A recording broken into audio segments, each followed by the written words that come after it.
Alhamdulillah, rezeki berhujung minggu.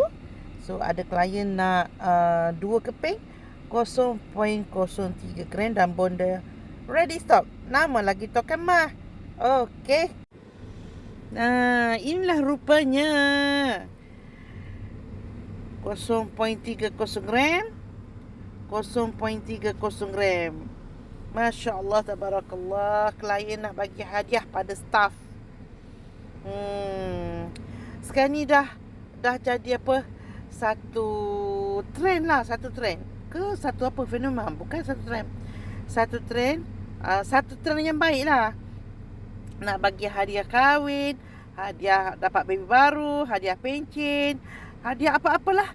Anniversary ke, hari-hari istimewa ke, boleh bagi emas. Ini emas Umar Jewelleries 0.30 gram dengan harga hari ni lebih kurang 250, lebih kurang 250 termasuk postage. Alhamdulillah. Terima kasih shopping dengan bonda emas. Terima kasih Syu.